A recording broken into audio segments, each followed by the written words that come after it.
We set a very clear agenda for this summit: tax, trade and transparency, what I call the 3 T's. And I believe we made real progress on all 3 of these. We launched negotiations on the biggest bilateral trade deal in history. We agreed a Lock-Earn declaration that has the potential to rewrite the rules on tax and transparency for the benefit of countries right across the world, including the poorest countries of the world. And we've commissioned a new international mechanism that will identify where multinational companies are earning their profits and paying their taxes, so we can track and expose those who aren't paying their fair share. It may not be the catchiest name in the world, but this international tax tool is going to be a real feature of ensuring we get proper tax payment and proper tax justice in our world.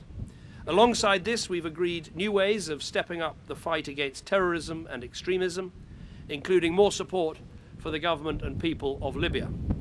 And we've signed a declaration to end the payment of ransoms for kidnap by terrorists. Now, of course, the conflict in Syria was the most difficult issue of all. It's no secret that there were very different views around the G8 table.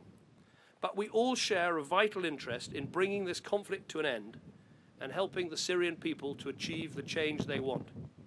So we agreed to work together on 7 things. 1, to step up our response to the humanitarian crisis with almost $1.5 billion of new money, including more than doubling the UK contribution. This is new money, new commitments made here at the G8. 2, to maximize the diplomatic pressure to bring all sides to the table as soon as possible.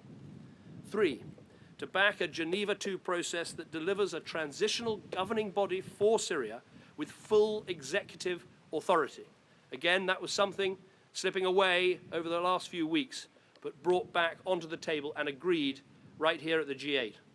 4, to learn the lessons of Iraq by making sure the key institutions of the state are maintained through the transition, and there is no vacuum. To those who've been loyal to Assad but who know he has to go and who want stability in their country, they should take note of this point. 5, to work together to rid Syria of terrorists and extremists. Again, this is a new commitment by the G8 here at Lock-Earn. 6, to condemn the use of chemical weapons by anyone, and crucially to enable an unhindered UN investigation to establish the facts. This pledge was not expected here at the G8. We discussed it last night, we agreed it last night, and have written it down and agreed it today. 7, to support a future Syrian government that is neither Sunni, Alawite nor Shia, but which has the consent of all Syrians. Now, reaching this agreement was not easy.